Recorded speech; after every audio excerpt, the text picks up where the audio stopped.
यहाँ एक लड़के के लिए एक प्रेरक कहानी है। वह लड़का जिसने हवा से दोस्ती की। लियो एक छोटे से गांव में रहता था जो ऊंचे नुकीले पहाड़ों के तल पर बसा हुआ था।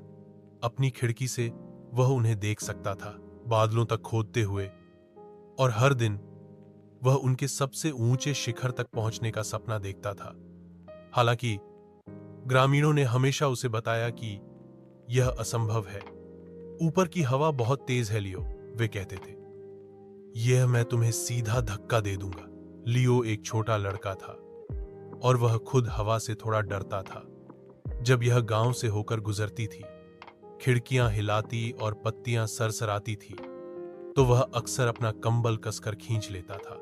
परंतु पर्वतीय शिखर का उसका सपना उसके भय से अधिक प्रबल था। एक दिन उसने निर्णय लिया कि वह अब केवल सपना नहीं देखेगा, वह तैयारी करेगा। प्रत्येक प्रातः उसने उस दिन से थोड़ा और आगे दौड़ना आरंभ किया। पहले से उसने अपने घर के पास छोटी चिकनी चट्टानों पर चढ़ाई का अभ्यास किया, अपनी ताकत बढ़ाई, और जब हवा चली तो छिपने के बजाय वह बाहर जाता था। पहले वह बस वहां खड़ा होता, महसूस करता उस बल के साथ। फिर वह उसमें झुकना शुरू कर दिया, लगभग उसके साथ नाच रहा था। यह सीख रहा था कि कैसे अपना संतुलन समायोजित किया जाए। वह हवा से नहीं लड़ रहा था, वह इसके साथ काम करना सीख रहा था। उसके माता पिता चिंतित थे।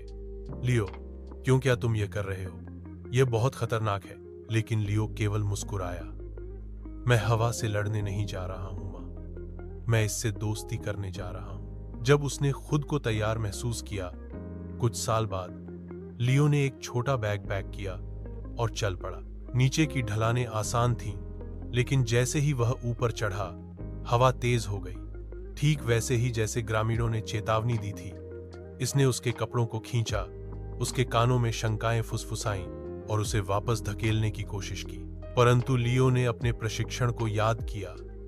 उसने हवा के विरुद्ध संघर्ष नहीं किया, उसे परास्त करने का प्रयास नहीं किया।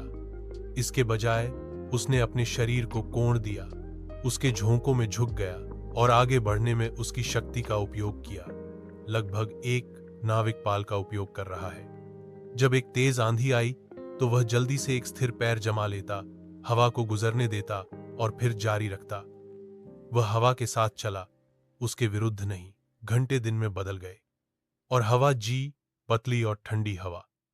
इससे पहले कोशिश करने वाले अन्य पर्वतारोहियों ने हार मान ली थी, लगातार चलने वाली हवा से थक और घायल होकर।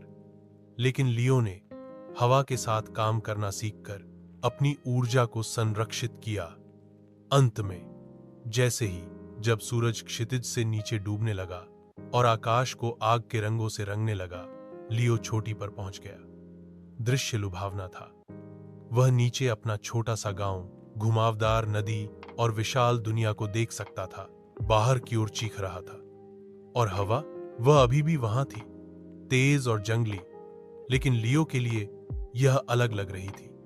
यह एक पुराने दोस्त की तरह लग रहा था जो उसका उत्साह बढ़ा रहा था।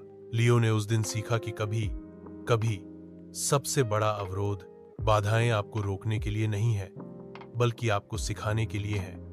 और यदि आप उन्हें समझना सीख जाते हैं, उनके विरुद्ध काम करने के बजाय उनके साथ काम करना सीख जाते हैं, तो वे आपको आपके उच्चतम सपनों तक पहुंचने में भी मदद कर सकते हैं।